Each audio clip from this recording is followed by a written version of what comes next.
बिस्मिल्लाहिर्रहमानिर्रहीम। परमुटेशंस और कम्बिनेशंस के हवाले से हमारा एक लेक्चर आ चुका है। उसमें परमुटेशन और कम्बिनेशन की सिंपल डेफिनेशन की गई और माइनर सा डिफरेंस समझाया गया कि परमुटेशन और कम्बिनेशन का लिंक क्या है, विद सम डेफिनेट आर्डर और विदाउट सम आर्डर। और फिर लास्ट पे कुछ एग्जांपल्स दी गई जिनसे ये क्लियर हो रहा है कि बच्चे की अंडरस्टैंडिंग वहाँ ये एक्ट कर रही है कि हमें कैसे पता चलेगा ये परमुटेशन होगी और ये कम्बिनेशन होगा। उसके अगले स्टेप पर ये सेकंड नेक्स्ट वीडियो आ रही है जिसमें हम परमुटेशंस और कम्बिनेशंस को सेपरेटली डील कर रहे हैं।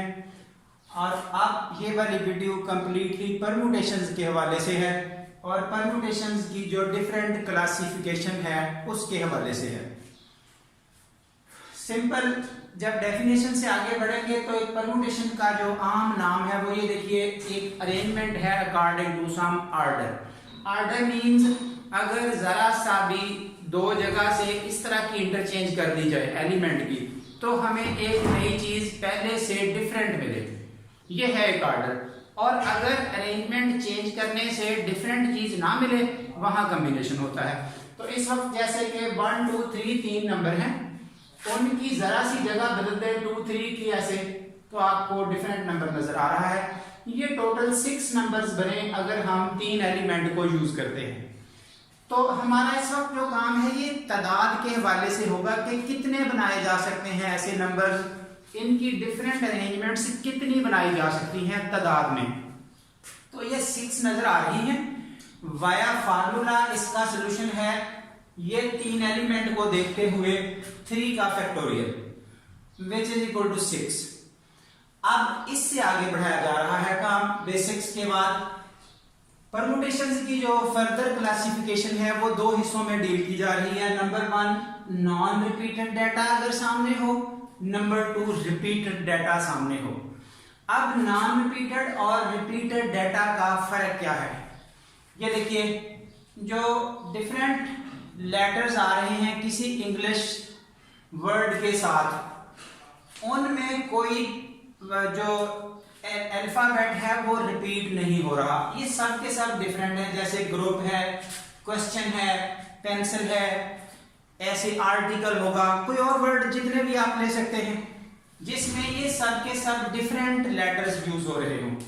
उसके बाद रिपीटेड डाटा का मीनिंग वो सामने है, जैसे एडिंग है, सक्सेस, पनामा, कोई और मरी, इस तरह किसी भी चीज की बात आप करें तो आपको इन लेटर्स में रेपिटेशन नजर आए।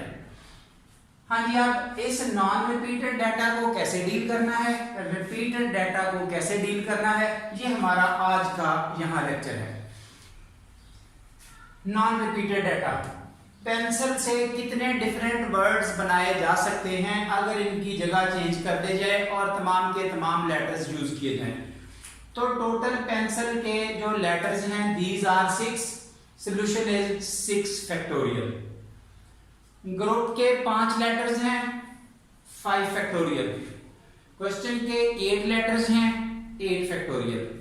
ये सिंपल फैक्टोरियल वाइज सॉल्यूशन आ चुका। अब यहां पर जो पहली वीडियो गुजर चुकी उसमें हमें परमुटेशन का जो फार्मूला मिला वो तो कुछ ये था, ये फार्मूला। अब बच्चे के अगर सेंस में आ रही हो बात कि ये फार्मूला का यूज नहीं किया गया तो उसका जरा सॉल्यूशन देखिए। फार्मूला यही यूज किया गया है, लेकिन इस फार्मूला में ये है कि अगर हमारे पास कुछ टोटल हो उनमें से सब के सब यूज ना करने हो, कुछ एलिमेंट यूज करने हो।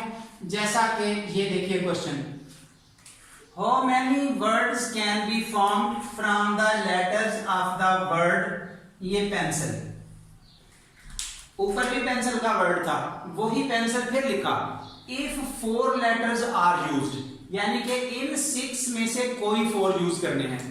अब यहां पर n की वैल्यू 6, r की वैल्यू 4 जो कि यूजेबल होंगे और टोटल वर्ड्स NP4, ये 6P4 को जब सॉल्व किया तो 360 सॉल्यूशन। यहां पर क्या था, अवेलेबल भी उतने ही हैं, यूजेबल भी उतने ही हैं, यानी कि n और r की वैल्यू सेम है। जब n और r की वैल्यू सेम हो जाएगी तो आप इस नोट को जब स्टडी करेंगे, n और r एक जैसा करेंगे तो सोल्यूशन आपके पास n का फैक्टोरियल ही बच जाएगा। इस तरह से आप शॉर्टली इन रिजल्ट्स को लिख सकते हैं। उसके बाद अगर वर्ड्स रिपीटेड आ जाएं, जैसा कि ये पोजीशन है, तो फिर क्या पोजीशन उसका सोल्यूशन अवेलेबल होगा। फार्मूला कौन सा यूज करेंगे, तो उसमें ये देखिए, अगर टोटल n है उसमें से कुछ लेटर्स ऐसे हों जो p टाइम रिपीटेड है, कुछ ऐसे हों जो q टाइम रिपीटेड है, यानी कि कुछ ना कुछ रिपीटेड एलिमेंट आ रहे हों, तो उसका सोल्यूशन क्या होगा। ये सो ऑन जितने भी डाटा में मौजूद हो रिपीटेड वर्ड, सब का सोल्यूशन है। टोटल वर्ड्स लिखने का तरीका होगा, जो ओवरऑल टोटल वहां पर लेटर्स हैं वो n ऊपर आ जाएगा, नीचे जितने कोई एलिमेंट जितनी दफा रिपीट हो रहे हो, जैसे p are alike, q are alike, यानी कि p एक जैसे, q एक जैसे, r एक जैसे, एंड सो ऑन। अब इस फार्मूला का सोल्यूशन क्या है, इस ऊपर वाले का फैक्टोरियल यहाँ, नीचे जितने भी हैं सब के अलग अलग फैक्टोरियल्स। तो अब देखिए इस पोजीशन को क्लियर करने के लिए, जो वर्ड सक्सेस है, ये है सक्सेस, हाँ जी, इसको हम डील कर रहे हैं। इसमें टोटल है 1 2 3 4 5 6 7, n की वैल्यू होगी 7। c 2 दफा रिपीट हो रहा है, आगे लिख दिया गया। s 3 टाइम रिपीटेड हो रहा है, वो लिख दिया। जो रिमेनिंग है e और u, वो एक दफा आ रहे हैं, वो ऐसे ही बता दिए। हाँ जी, टोटल वर्ड्स इस फार्मूला के मुताबिक ये हो गया 7 3 2, वो जो 1 1 थे वो भी लिख दिए। उसके बाद बताया गया कि ये 1 1 लिखने की जरूरत नहीं थी। ये क्यों जरूरत नहीं है, क्योंकि जब डिनोमिनेटर में हम 1 का फैक्टोरियल लिखेंगे वो तो 1 ही होता है, इसलिए उसको बार बार लिखने की जरूरत नहीं है।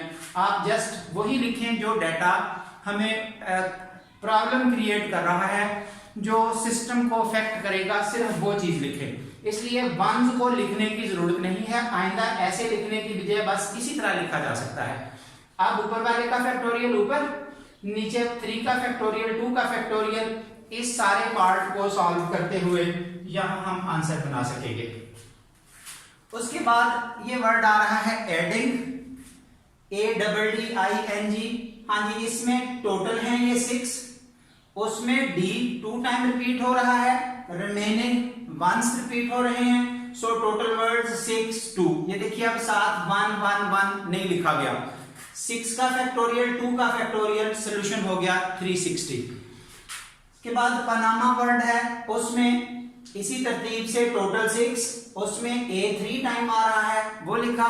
ऊपर वाले का ऊपर फैक्टोरियल, नीचे वाले का नीचे फैक्टोरियल, सिंपलीफाई करते हुए 120 इसका सोल्यूशन आ गया। ये आपके पास रिपीटेड और नॉन रिपीटेड डाटा के हवाले से परमुटेशंस का एक यूज बताया गया। इसके इंशाल्लाह नेक्स्ट वाले वीडियो में अब क्या आएगा, कंडीशनल परमुटेशंस।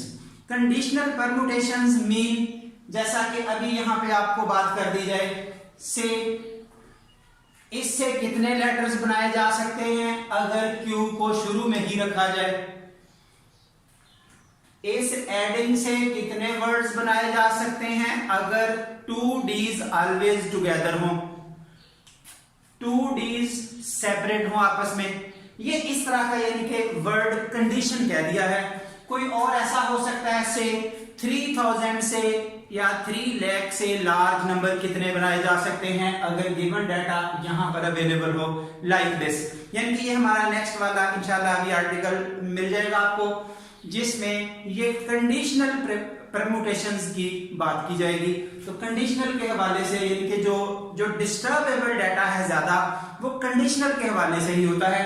जाहिर है अगर हम डायरेक्ट कंडीशनल को यूज करते हैं तो फिर ये चीजें जब पता नहीं होंगी बच्चे को, कंडीशनल अंडरस्टैंडिंग में नहीं आता। इसलिए पहले ये बेसिक्स बताई जा रही है, साथ साथ के बच्चे को कम से कम वर्किंग आती हो, उन फार्मूलों से वो बच्चा फेमिलियर हो। लास्टली वीडियो पसंद आए तो इसको आप आगे शेयर करें और चैनल को सब्सक्राइब करें, लाइक करें। अगर कोई किसी भी जगह प्रॉब्लम है, फीडबैक में आप बता सकते हैं प्रॉब्लम अपना, और साथ साथ अगर किसी भी जगह लेक्चर में अंडरस्टैंडिंग का इशू हो, कोई और प्रॉब्लम हो तो जरूर डिस्कस करें।